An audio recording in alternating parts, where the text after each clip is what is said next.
Selanjutnya, saya Muhammad Alvin Saputra, NRP 16, akan menjelaskan mengenai perhitungan diameter pipa saluran pengumpul lindi. Sebelumnya, kita ketahui bahwa saluran pengumpul lindi ini terdiri dari dua pipa, yakni pipa sekunder dan pipa primer. Dan berikut ini merupakan perhitungan pipa sekunder, di mana diketahui debit rata-rata yang dihasilkan yakni 0,015 meter kubik per detik, dan elevasi awal 131 meter, elevasi akhir 128 meter, N sama dengan 0,07, dan panjang saluran sama dengan 798 meter. Sebelum menghitung diameter, kita perlu mencari debit puncak, di mana debit puncak ini didapatkan dari debit rata-rata dikalikan faktor peak. Nah, untuk mencari faktor peak ini, kita perlu menggunakan grafik faktor peak, di mana kita memasukkan nilai debit rata-rata, kita tarik ke sebelah kiri, dan didapatkan nilai faktor peak. Dan untuk perhitungan debit puncak didapatkan sebesar 0,045 meter kubik per detik. Selanjutnya, untuk nilai D per D sama dengan 0,8. Hal ini sudah ditentukan, dan berdasarkan kurva hidrolik air buangan pada gambar yang bagian bawah ini, didapatkan nilai kubik per Kfull sebesar 0,975. Dan selanjutnya kita menghitung debit full, di mana debit full ini didapatkan dari debit puncak dibagi kubik per Kfull, yang mana hasilnya sama dengan 0,0462 meter kubik per detik. Dan selanjutnya kita menghitung nilai slope. Nilai slope ini didapatkan dari delta H. H ini merupakan elevasi dibagi dengan panjang saluran. Didapatkan nilai slope sama dengan 0,004.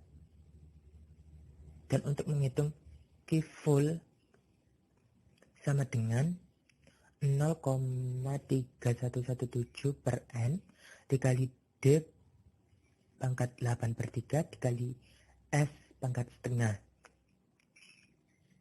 Sebelum menghitung Kfull, kita belum mengetahui nilai D-nya.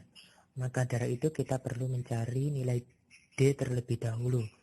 Dari rumus tersebut didapatkan rumus perhitungan mencari D, yakni Kfull dibagi 0,3117 per N dikali S pangkat setengah. Didapatkan nilai D pangkat 8 per 3 sama dengan 0,016. Dan nilai D-nya sendiri sama dengan 0,214 meter. Sedangkan nilai D yang ada di pasaran yakni 0,216 meter. Kemudian kita hitung kembali nilai Kfull-nya menggunakan nilai diameter pasaran yang sudah kita dapatkan sebelumnya, menggunakan rumus 0,3117 per N dikali D pangkat 8 per 3 dikali S pangkat setengah.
Untuk perhitungan pipa primer, caranya sama dengan menghitung pipa sekunder, di mana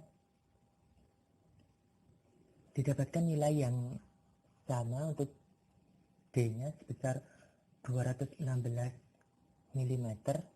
Namun pada perencanaan kali ini kami untuk diameter pipa primernya mengacu pada Permen PU nomor 3 tahun 2013 bahwa untuk pipa primer digunakan pipa berdiameter minimal 300 mm, dan untuk nilai tersebut di pasaran yakni sebesar 318 mm untuk nilai diameter pipa di pasaran.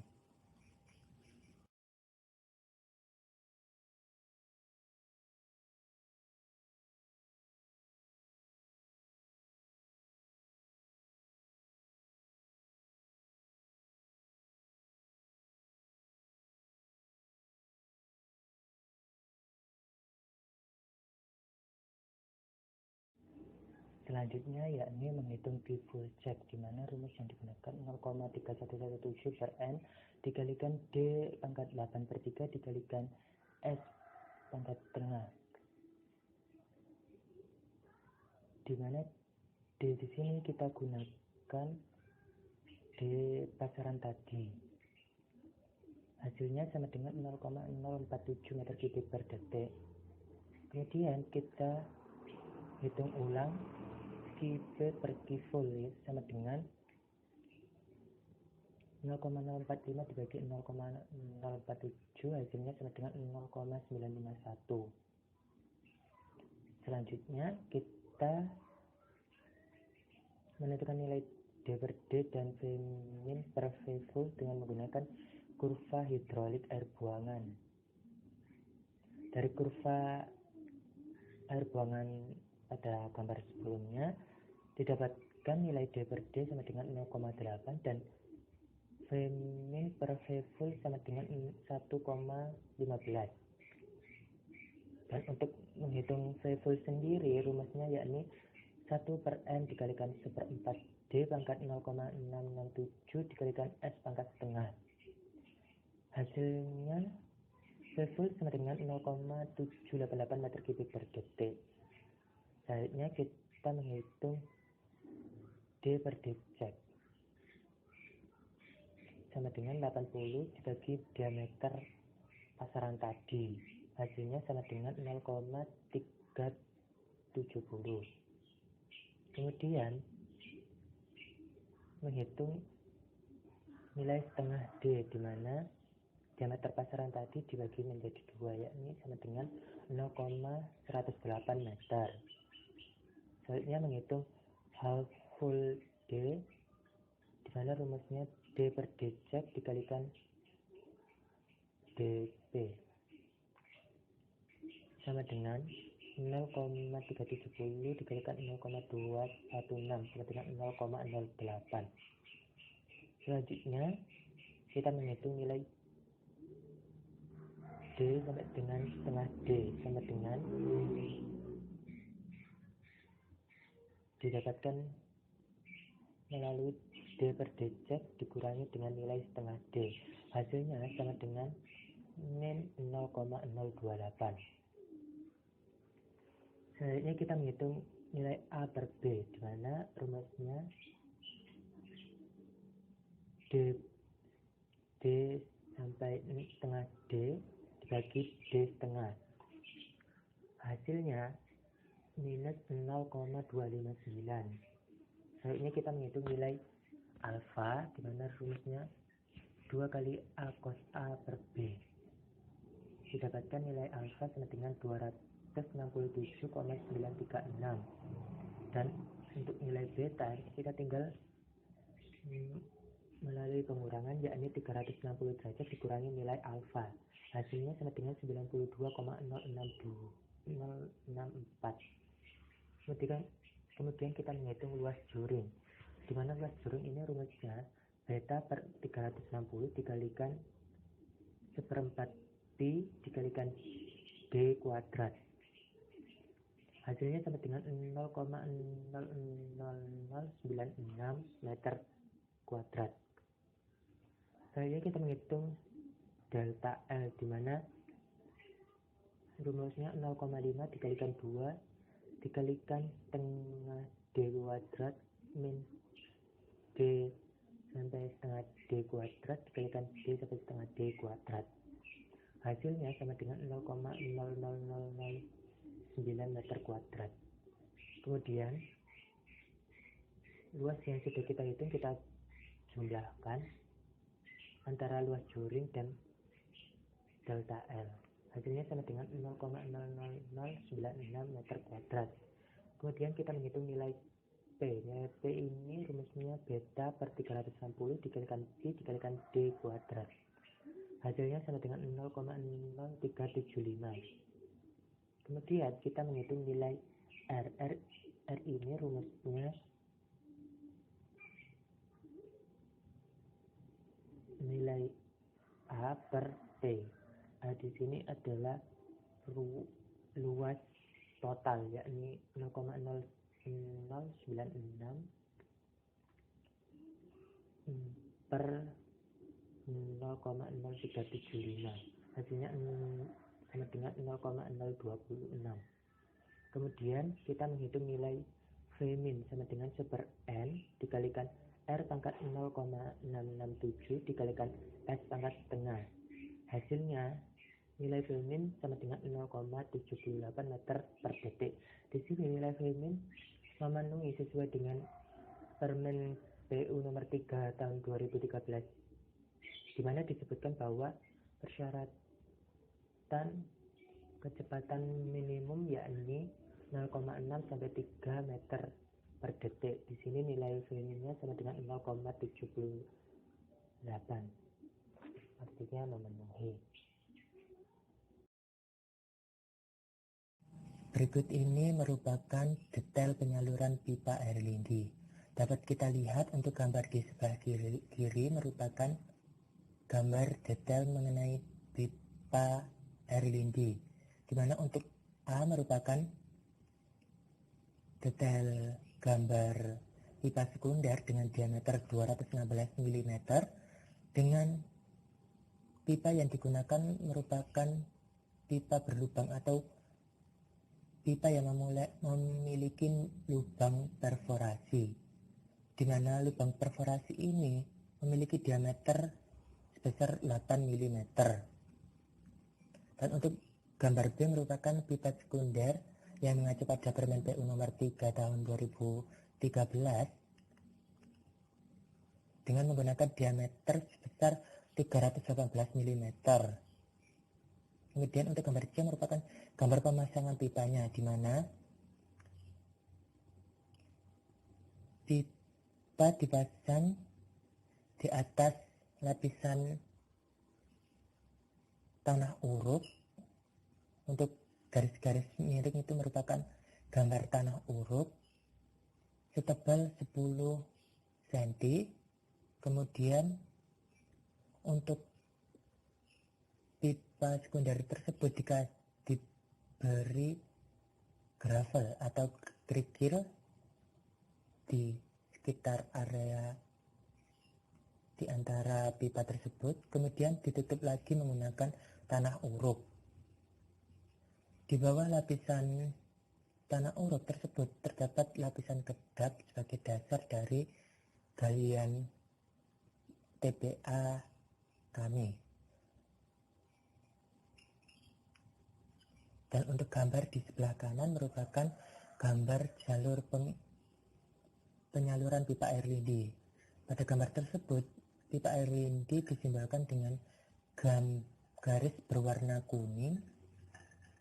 Adapun untuk penyaluran fishbone-nya atau pipa yang miring tersebut menggunakan Y branch atau sambungan Y, dan untuk di bagian ujungnya menggunakan sambungan T. Kemudian pipa air lindi dialirkan menuju ke unit pengolahan air lindi sebelumnya ke unit pengumpul air lindi pada gambar yang disimbolkan pada huruf A. Adapun panjang dari saluran air lindi untuk yang vertikal yakni sebesar 798 meter dan untuk yang horizontal 986 meter. Sekian, terima kasih.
Saya Wilujeng Saraswati, NRP 22. Saya akan menjelaskan tentang sumur pantau dan saluran drainase. Yang pertama yaitu sumur pantau. Sumur pantau diperlukan untuk mengetahui ada tidaknya pencemaran terhadap air tanah yang disebabkan oleh adanya rembesan lindi dari dasar TPA. Berdasarkan Permen Pekerjaan Umum Republik Indonesia Nomor 3/PRT/M/2013 tentang penyelenggaraan prasarana dan sarana persampahan dalam penanganan sampah rumah tangga dan sampah sejenis rumah tangga. Ada beberapa persyaratan untuk sumur pantau, yaitu yang pertama, penempatan sumur pantau minimum diletakkan 1 hulu, 2 hilir, dan 1 unit di luar lokasi sesuai arah aliran air tanah. Yang kedua yaitu sumur pantau dibuat dari buis beton dengan diameter 100 cm dan ketebalan buis 15 cm. Yang ketiga yaitu kedalaman sumur pantau disesuaikan dengan kedalaman air tanah. Penggalian sumur pantau harus mencapai muka air tanah. Yang keempat yaitu buis beton yang ada di bawah permukaan tanah dilubangi dengan lubang 5 cm dengan jarak masing-masing lubang 50 cm. Pada sekeliling buis beton diberi ijuk. Yang kelima yaitu pada dasar sumur pantau diberi hamparan kerikil setebal 20 cm. Yang keenam yaitu untuk keamanan sumur pantau ditutup dengan plat penutup beton yang mudah dibuka jika akan dilakukan pengambilan sampel. Berikut adalah DED sumur pantau yang sudah saya jelaskan tadi berdasarkan Permen Pekerjaan Umum Republik Indonesia Nomor 3 Tahun 2013.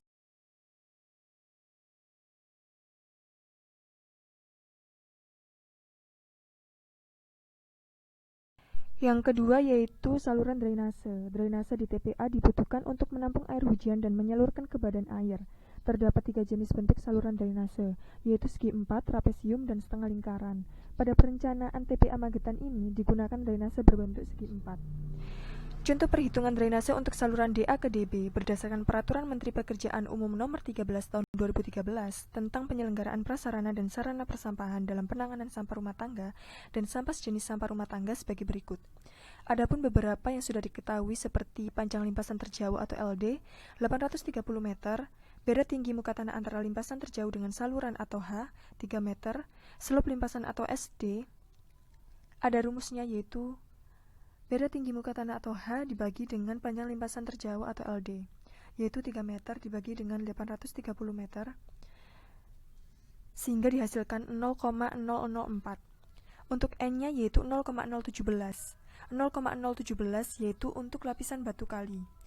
Menurut SNI nomor 03-3424 tahun 1994 tentang tata cara perencanaan drainase permukaan jalan. Untuk panjang salurannya sendiri yaitu 830 meter. Untuk C-nya yaitu 0,8, untuk I atau perhitungan lengkung intensitas yaitu 103 mm per jam. I tersebut didapat dari data kabupaten. Untuk A-nya yaitu luas lahan sebesar 0,3486 km persegi. Luas tersebut didapat dari luas lahan samping kanan kiri dari drainase Magetan. Untuk Q atau debitnya ada rumusnya yaitu 1/3,6 dikali C atau koefisien dikali dengan I intensitas dikali A luas lahan, sehingga didapatkan hasil 7,98545 meter kubik per detik. Bentuk saluran drainase yang direncanakan untuk TPA Magetan yaitu persegi. Adapun rumusnya yaitu A sama dengan B dikali H dan P sama dengan B ditambah 2H, di mana B adalah lebar saluran dan H adalah kedalaman saluran. Untuk rumus R yaitu H/2. R sendiri adalah jari-jari hidrolis. Berdasarkan persamaan Manning, maka nilai H adalah dari persamaan Manning ada rumus yaitu Q sama dengan 1/N dikali R pangkat 2/3 dikali S pangkat 1/2 dikali A. Dari persamaan tersebut kita dapat mencari nilai H dengan rumus H sama dengan Q dikali N pangkat 3/8 dibagi 2 pangkat 1/3 dikali akar S. Sehingga H air dihasilkan yaitu 1,24 meter. Untuk lebar saluran atau B, rumusnya yaitu 2 dikali kedalaman saluran atau H. Sehingga dihasilkan 2,49 meter. Untuk luas penampang basah, rumusnya yaitu lebar saluran dikali dengan kedalaman saluran, sehingga dihasilkan 3,10 meter kuadrat. Untuk jari-jari hidrolis, rumusnya yaitu kedalaman saluran dibagi 2, sehingga dihasilkan 0,62 meter. Penentuan dimensi FB atau freeboard saluran. Dimensi freeboard dapat ditentukan dengan rumus berikut. FB sama dengan akar C dikali H air, di mana FB adalah freeboard saluran, C yaitu koefisien apabila Q atau debit kurang dari 0,6 meter kubik per detik, maka koefisien sama dengan 0,14. Sedangkan apabila debit lebih besar dari 0,6 meter kubik per detik dan kurang dari 8 meter kubik per detik, maka koefisien lebih besar dari 0,14 dan kurang dari 0,2. Untuk debit yang lebih dari 8 meter kubik per detik, maka koefisien lebih besar dari 0,23. Contoh perhitungan untuk saluran D A ke DB yaitu debit sudah diketahui tadi di atas yaitu 7,98 meter kubik per detik, maka nilai koefisien diasumsikan sebesar 0,19. Untuk H airnya yaitu 1,24 meter. sudah diketahui dari atas tadi. Jadi untuk menghitung FB yaitu akar dari 0,19 dikali dengan 1,24 sehingga dihasilkan 0,49 meter. Untuk H salurannya sendiri yaitu rumusnya H air ditambah dengan FB. Untuk H air yaitu 1,24 ditambah FB-nya yaitu 0,49 sehingga dihasilkan 1,73 meter. Berikut adalah tabel dari debit saluran drainase. Saya ambil contoh satu yaitu saluran DA ke DB. Untuk N saluran sudah diketahui yaitu 0,017. Untuk elevasi medan awal yaitu 133 didapat dari kontur. Untuk elevasi medan akhir 130 itu juga didapat dari kontur. Untuk H yaitu rumusnya elevasi medan awal dikurangi dengan elevasi medan akhir yaitu 133 dikurangi 130. Untuk LD atau panjang limpasan yaitu 830 tersebut didapat dari gambar DED yaitu dengan cara mengukurnya menggunakan dimensi pada AutoCAD. Untuk SD yaitu rumusnya H dibagi dengan panjang limpasan yaitu 3 dibagi dengan 830 sehingga menghasilkan 0,004. Untuk N limpasan yaitu 0,017. N limpasan yaitu sama dengan N saluran. Untuk I yaitu 103. Untuk A-nya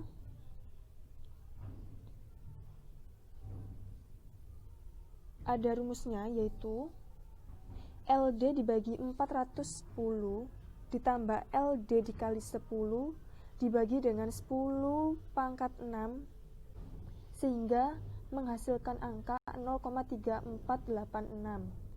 Untuk Q atau debit yaitu rumusnya 0,278 dikali 0,8 dikali I dikali A yaitu menghasilkan 7,98545.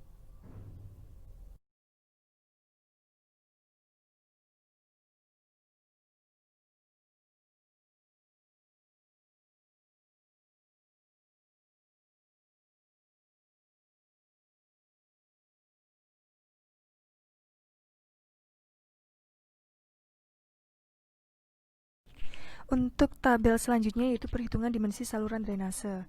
Saya akan memberikan contoh saluran DA ke DB. Untuk tabel N saluran sampai dengan tabel Q atau debit sama dengan slide yang sebelumnya.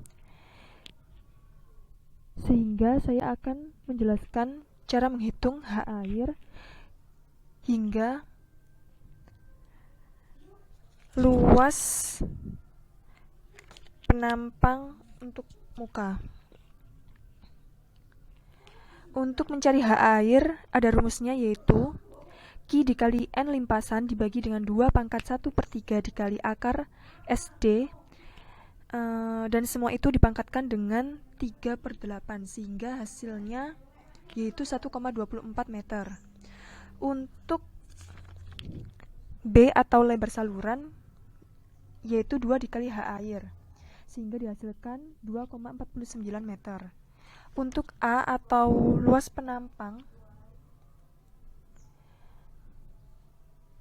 yaitu B dikali H air sehingga dihasilkan 3,10 meter persegi. Untuk R atau jari-jari hidrolis rumusnya yaitu H air dibagi dengan 2 sehingga dihasilkan 0,62. Untuk C ini saya menggunakan 0,19. 0,19 saya dapat dari persamaan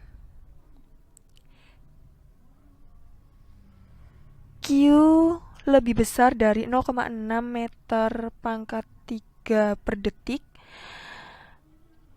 dan Q kurang dari 8 meter pangkat 3 per detik, maka C lebih besar dari 0,14 dan C kurang dari 0,2, sehingga saya mengasumsikan C-nya yaitu 0,19.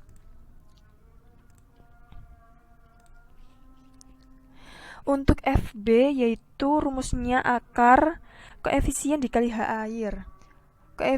Sehingga dihasilkan 0,49.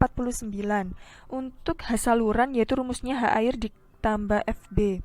Sehingga didapatkan 1,73 meter. Untuk luas permukaan untuk muka yaitu rumusnya H saluran dikali dengan lebar saluran, sehingga dihasilkan 4,31.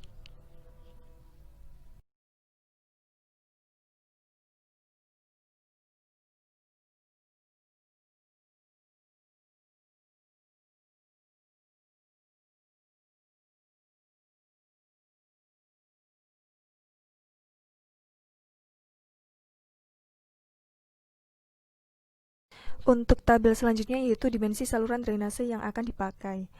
Untuk lebarnya sama dengan B pada perhitungan di slide sebelumnya. Untuk tingginya sama dengan H saluran pada slide sebelumnya. Untuk dimensi yang dipakai itu berdasarkan pembulatan dari tinggi dan lebar pada kolom sebelumnya yang akan dipakai untuk digambar pada AutoCAD. Dan untuk panjang salurannya yaitu sama dengan LD. Berikut adalah DED saluran drainase dari TPA Magetan. Untuk saluran drainasenya sendiri dibagi menjadi 8 saluran, yaitu yang pertama DA ke DB, yang kedua DB ke DC, yang ketiga DC ke DD, yang keempat DA ke DD, yang kelima DE ke DF, yang keenam DF ke DG, yang ketujuh DH ke DI, dan yang terakhir ke-8 yaitu DI ke DJ. Bisa dilihat pada gambarnya. Berikut adalah DED, detail drainase, dari perhitungan slide sebelumnya.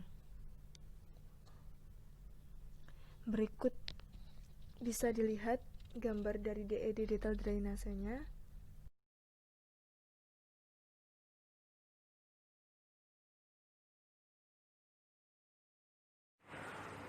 Assalamualaikum warahmatullahi wabarakatuh. Perkenalkan, nama saya Adam, saya NRB 12.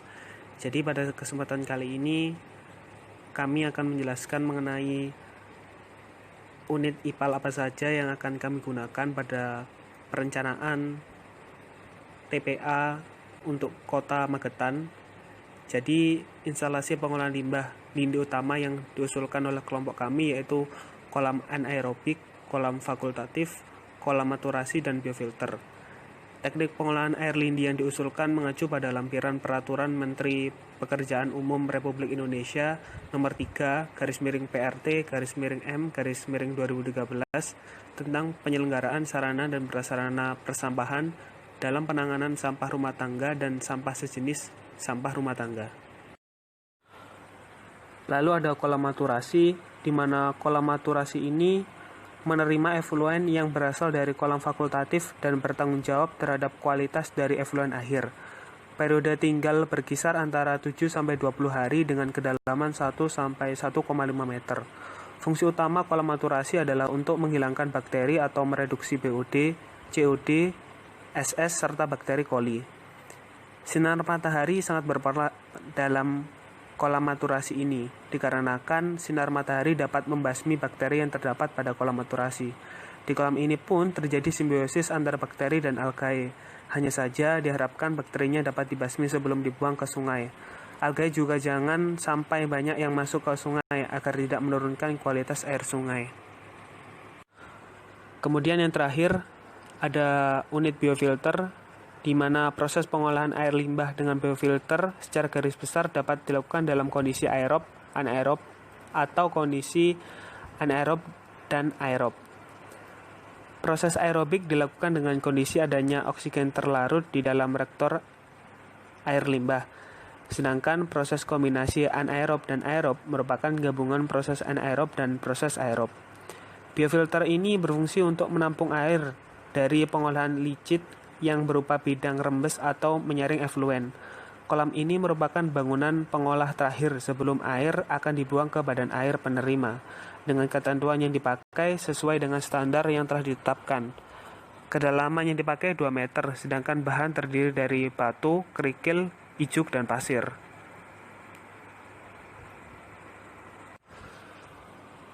Jadi, unit pertama yang akan kami coba jelaskan adalah kolam anaerobik, di mana biasanya memiliki kedalaman 2-5 meter dan menerima limbah dengan beban organik tinggi.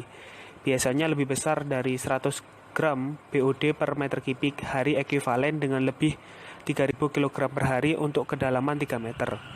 Fungsi dari kolam anaerobik yaitu mengolah cairan yang keluar dari kolam pengumpul yang masih mengandung kandungan BOD relatif tinggi. Kemudian beberapa keunggulan daripada kolam anaerobik itu yaitu hemat energi. Pada pengolahan anaerobik, proses penguraian polutan organik oleh mikroba berlangsung pada kondisi tanpa udara, sehingga tidak diperlukan energi untuk mensuplai udara seperti halnya pada proses aerobik. Kemudian yang kedua ada menghasilkan biogas. Salah satu produk akhir penguraian polutan organik adalah gas metan yang dapat dimanfaatkan sebagai bahan bakar gas yang kaya energi. Kemudian yang ketiga ada mampu mengolah limbah organik berkonsentrasi tinggi, BOD sampai 80.000 mg per liter. Dan yang terakhir ada surplus sludge yang merupakan surplus bakteri lebih sedikit dan dengan mudah dapat dimanfaatkan sebagai pupuk organik. Kemudian yang kedua ada kolam fakultatif, di mana fungsi dari kolam fakultatif adalah sebagai kolam stabilisasi yang menerima air limbah yang sudah terolah di kolam anaerobik dan mengalirkan air yang sudah diolah ke selokan kering atau ke kolam maturasi. Menurut Hairil Saleh, untuk pengolahan lindi sebaiknya menggunakan kolam anaerobik atau fakultatif karena sangat tingginya kadar BOD. Berikut adalah kriteria desain daripada unit pengolahan yang kami pilih berdasarkan Peraturan Menteri Pekerjaan Umum Republik Indonesia Nomor 03/PRT/M/2013 tentang penyelenggaraan prasarana dan sarana persampahan dalam penanganan sampah rumah tangga dan sampah sejenis sampah rumah tangga.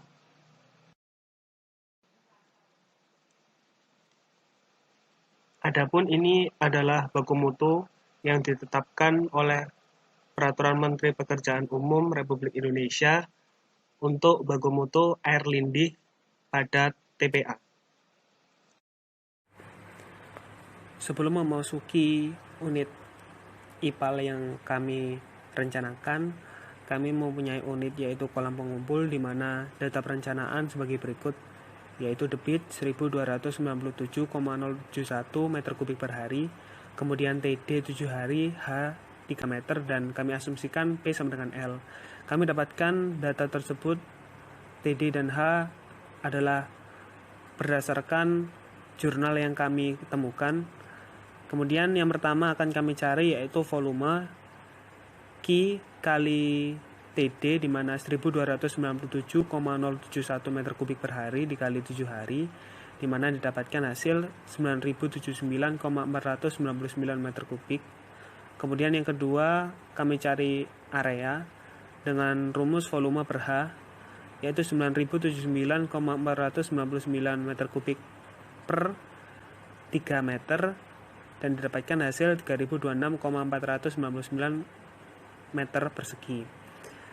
Kemudian kami juga mencari panjang dan lebar, di mana kami cari dengan rumus area sama dengan P kali L, di mana tadi kami asumsikan P sama dengan L, jadi kami dapatkan rumus P kuadrat, di mana P sama dengan 3.026,499 meter persegi pangkat setengah, dan didapatkan hasil 55,013 meter.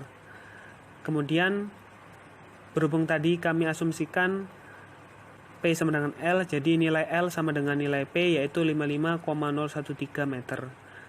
Kemudian kami cari volume dengan rumus P kali L kali T, di mana P sama dengan 55,013 meter dikali 55,013 meter dikali 3 meter, dan didapatkan hasil 9.079,499 meter kubik. Kemudian kami lakukan cek DD, di mana rumusnya adalah V per Q, yaitu 9.079,499 meter kubik per 1.297,071 meter kubik per hari, dan didapatkan hasil 7 hari. Dan ini sama seperti data perencanaan awal yang telah kami rencanakan. Lalu ada kolam anaerobik, di mana data perencanaan Q sama halnya dengan sumur pengumpul, kemudian TD sama dengan 30 hari, H sama dengan 4 meter, dan kami asumsikan panjang sama dengan lebar. Efisiensi removal BOD 50-85%, dan kami pakai efisiensi 80%. Kemudian BOD in sejumlah 10.000 mg per liter atau sama dengan 10 kg per meter kubik. Kemudian COD in sama dengan 18.000 mg per liter atau sama dengan 18 kg per meter kubik dengan suhu 28 derajat Celcius. Kemudian ada OLR, yaitu sama dengan 224 sampai 560 kg per HA kali hari, dan kami gunakan 500 kg per HA.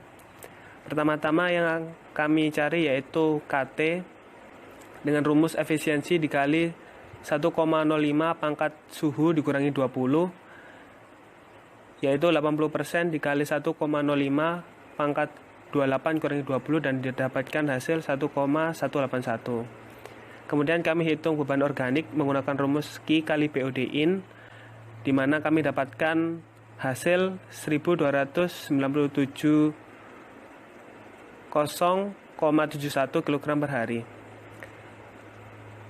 Kemudian ada area, yaitu sama dengan beban organik dibagi OLR, yaitu 12.970,71 kg per hari per 500 kg per HA, dan didapatkan hasil 25,941 HA.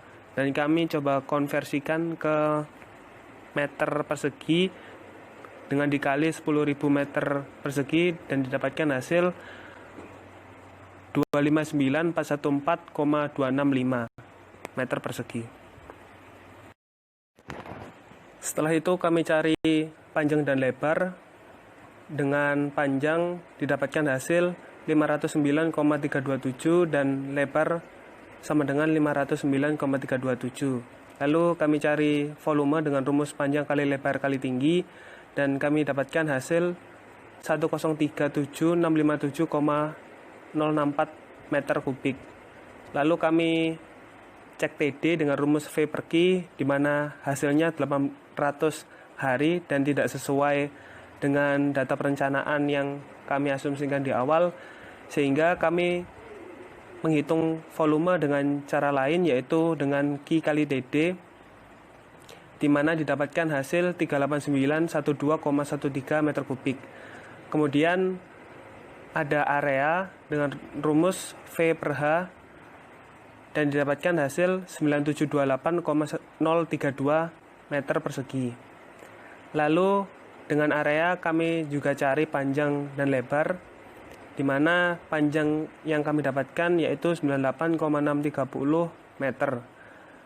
Lalu yang terakhir kami hitung BOD effluent dan COD effluent dengan rumus BOD in per buka kurung 1 plus buka kurung TD dikali KT tutup kurung, di mana pada BOD effluent kami dapatkan hasil 274,281 mg per liter.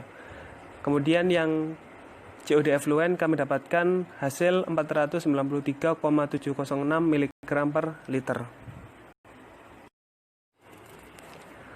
Lalu selanjutnya ada kolam fakultatif, di mana data perencanaan Q sama dengan 1297,071 meter kubik per hari, di mana TD sama dengan 10 hari, H sama dengan 2 meter, dan kami asumsikan panjang sama dengan lebar.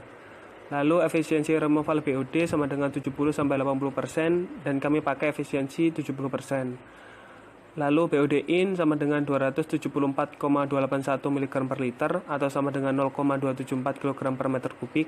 Kemudian COD-IN sama dengan 493,706 mg per liter sama dengan 0,493 kg per meter kubik dengan suhu 28 derajat Celcius. Lalu ada OLR di mana rentan 56 sampai 135 kg per HA kali hari dan kami pakai 135 kg per HA. Pertama-tama kami hitung KT dengan rumus efisiensi kali 1,05 pangkat suhu kurangi 20 di mana 70% kali 1,05 pangkat 28 kurangi 20 dengan hasil 1,034. Lalu kami hitung beban organik dengan rumus Q kali BOD-IN dan kami dapatkan hasil 355,762 kg per hari. Kemudian kami hitung area dengan rumus beban organik per OLR, di mana beban organik sama dengan 355,762 kg per hari, di OLR sama dengan 135 kg per HA, dan didapatkan hasil 2,635 HA. Dan kami coba konversi ke meter persegi dengan cara dikali 10.000 dan didapatkan hasil 26352 meter persegi. Setelah itu kami cari panjang dan lebar dengan rumus area sama dengan P kali L dan kami dapatkan panjang 162,335 meter dan begitu pula sama hanya dengan lebar. Lalu kami hitung volume dengan rumus P kali L kali T dan kami dapatkan hasil 263.527,6 meter kubik. Lalu kami cek TD dengan rumus V per Q dan didapatkan hasil 203 hari, di mana hasil ini tidak sesuai dengan data perencanaan yang kami asumsikan di awal. Lalu kami coba menghitung volume dengan cara Q kali TD dengan hasil 12.970,71 meter kubik. Kemudian kami hitung area dengan rumus V per H dan didapatkan hasil 6.485,356 meter persegi. Dan dengan rumus area sama dengan P kali L, kami dapatkan panjang dan lebar yaitu 80,531 meter.